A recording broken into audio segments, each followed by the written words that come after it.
자, 안녕하세요. 오늘은 연세대학교 면접 기출문제를 분석하는 시간을 갖도록 하겠습니다. 지금 이제 연세대학교 면접형이라든가 화로 면접 일정이 곧 다가와 있는데요. 그래서 이제 많이 문의들을 주시는데, 연세대학교가 이런 것이다, 이거를 설명해드리고, 약간 교양으로도 충분히 학부모님들께서 보고 참 이런 문제 나오는구나 하실 수 있을 만한 그 설명을 드리도록 하려고 해요. 그 연세대학교는 사실 어느 정도 일정한 그 흐름이라는 게 있습니다. 그 이제 핵심은 인문학인데요. 인문학에 대한 그 상당 수준의 지식을 요구하고 있어요. 그래서 약간 이거는 국제학교를 다녔으면 되게 유리할 만한 내용들. 그러니까 외국 학제에서는 충분히 이런 것들을 가르치는데 한국 학제에서는 없는데, 조금 관심 있는 애들은 충분히 공부했을 만한 내용들이 출제가 되고 있습니다. 자, 그래서 기출 분석을 한번 해볼게요. 2015년에 나왔던 문제인데요. 아래 제시문은 우리는 도덕적으로 살아야 하는가? 라는 물음에 대해 글라우콘이 대답한 내용입니다. 아래 지문을 읽고 질문에 답하시오. 자, 문제 발문은 도덕적으로 살아야 되냐? 이거예요. 이걸 정확히 기억하고 들어가셔야겠죠. 글라우콘은 제가 여기다 이렇게 해놨지만 플라톤의 작은 형입니다. 그래서 소크라테스랑 논변을 하는 그런 내용이에요. 그 부분을 알고서 이제 딱 들으면 이건 이제 게임 끝난 문제인데, 사실은 아이들은 알 수가 없죠. 기본적인 독서라는 걸 하지 않기 때문에. 네. 리디아에 사는 양치기인 기게스는 어느 날 금반지를 발견했는데, 이제 아마 이 내용 아시는 분들은 아실 거예요. 다른 사람들과 함께 있던 어느 날 우연히 반지의 보석 바지를 손 안쪽으로 돌리자마자 그의 모습이 다른 사람에게서 보이지 않게 되었습니다. 반지의 제왕 같은 거죠. 그래서 중간 생략을 하고, 기게스는 반지에 과연 그런 힘을 지니고 있는지를 시험해 보았는데 같은 일이 계속 일어나서 왕에게 가서 사자들 틈에 끼어 가서 왕비와 간통을 한 후 왕비와 함께 왕을 살해한 다음 왕국을 장악했습니다. 그러니 만약 이 반지가 두 개 생겨서 하나는 정의로운 사람이 하나는 불의한 사람이 끼게 된다면 정의를 고집하면서 남의 재물에 손을 대지 않을 사람은 아무도 없을 것으로 생각합니다.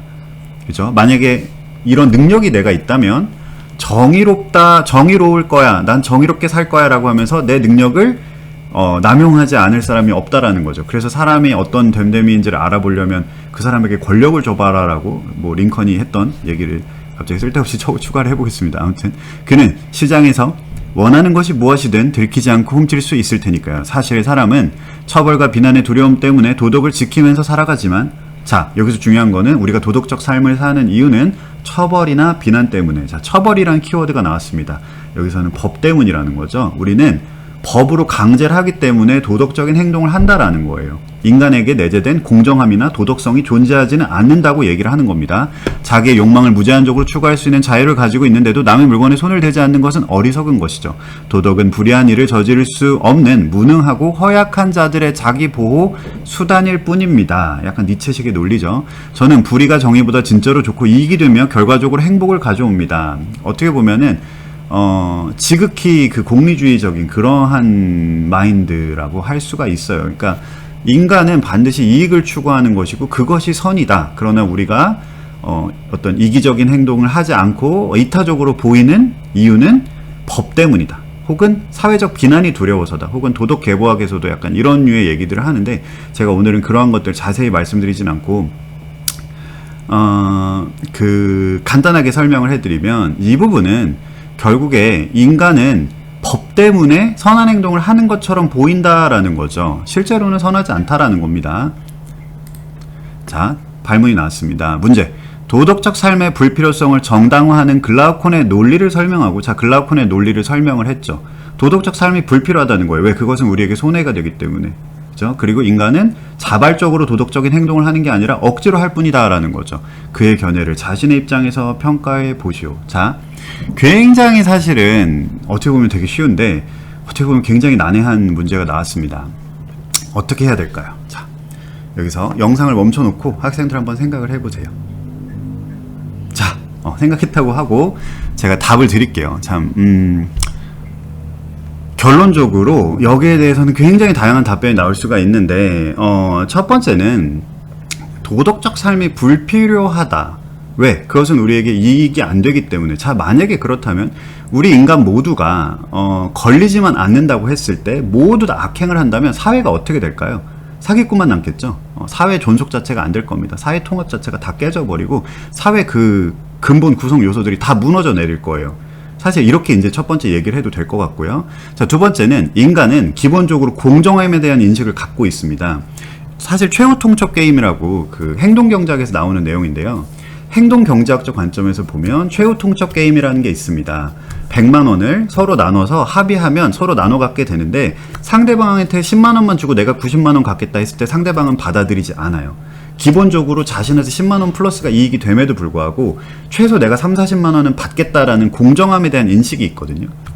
이런 것들이 요즘 어떤 그 심리학적인 연구를 통해서 증명이 되는 겁니다. 그래서 인간은 결코 자신의 이익만 극대로 추구하는 게 아니라 공정함에 대한 어떤 방향성도 갖고 있다. 그런 것들이 실증적으로 증명이 됩니다.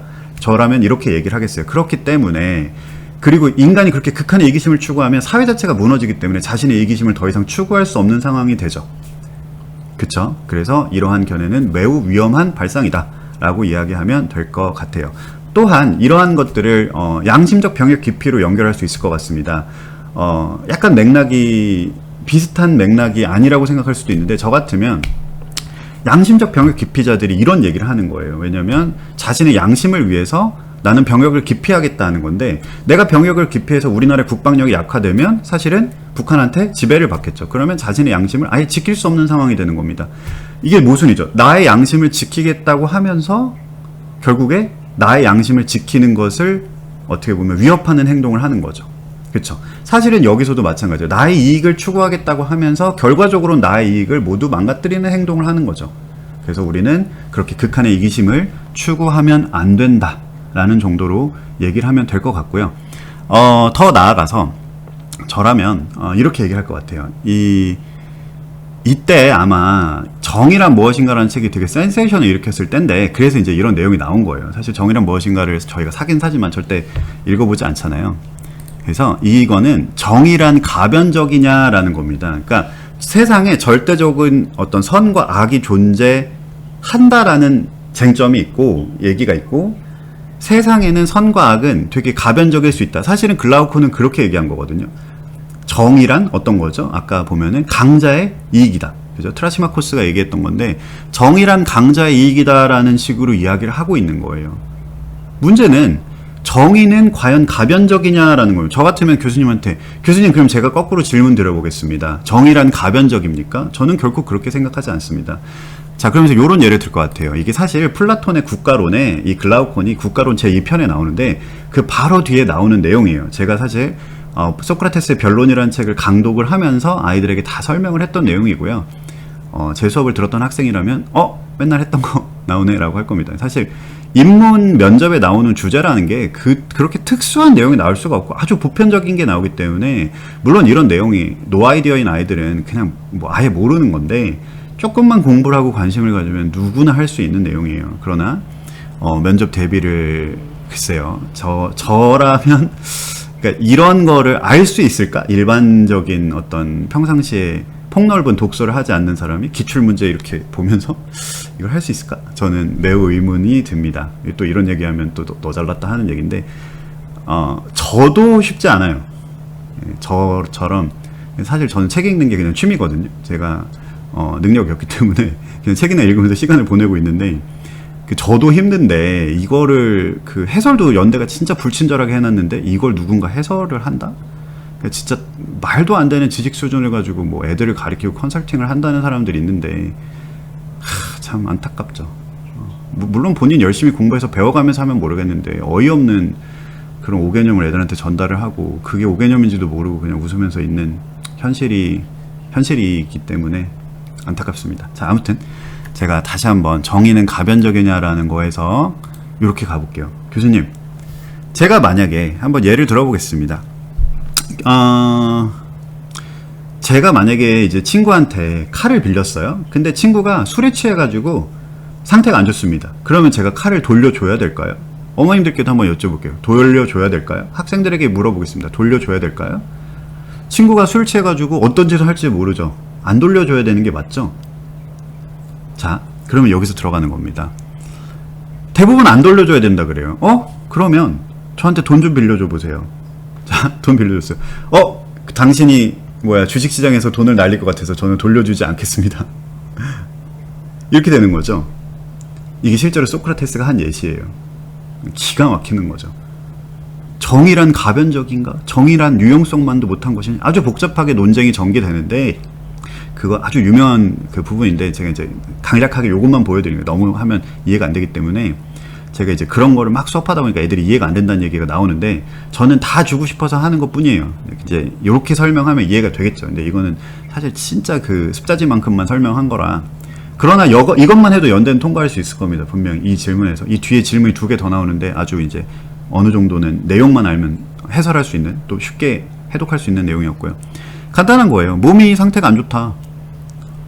돌려주면 안 되죠, 일반적으로. 왜? 칼 가지고 장난할 수도 있거든요. 자, 그러면 소크라테스는 묻는 거예요. 그럼 정의란 가변적인 것이냐? 당신의 이름 말대로 하면, 그럼 교수님 생각대로 하면 뭐예요? 도둑이 가장 정의로운잖아요. 왜? 빌린 걸 갚지 않는 거니까요. 빌린 걸 갚지 않은 사람이 방금 정의롭다 그랬잖아요. 정의란 상황에 따라 달라지는 것이냐? 절대로 결코 그래서는 안 된다라는 거죠. 그래서 이 논쟁의 끝은 소크라테스가 이기고 끝납니다. 정의란 어떤 상황에서도 변할 수 없는 절대적인 것이다. 그쵸? 이해가 되시죠? 이렇게 마무리하면 교수님이 박수치고 끝냈습니다. 저는 그래서 이 정의를 세우기 위해 이 자유, 진리, 정의를 학칙으로 갖고 있는, 학교 모토로 갖고 있는 이 연세대학교에서 독수리처럼 비상하겠습니다. 뭐 이런 식으로 헛소리 좀 섞어주면은 박수치면서 교수님이 좋아하시겠죠. 예전에 제 친구가 고대에 붙기를 고대합니다라는 그런 썩은 유머를 했는데 교수님이 되게 박수치고 좋아하셨다고 하더라고요. 자, 아무튼 오늘은 연세대학교 면접에 대해서 이렇게 간단하게 알아봤는데요. 제가 좀 두서없이 말씀드린 것 같긴 한데, 핵심적으로 충분히 이렇게 우리가 대비를 할 수 있고 하고 있다라는 것을 말씀드리고, 또 저한테 학생을 맡겨서 이렇게 기대하고 계신 학부모님들께 다시 한번 제가 누구니까 네, 제가 저를 믿으세요. 네, 그러시면 됩니다. 자, 여기까지 하겠습니다.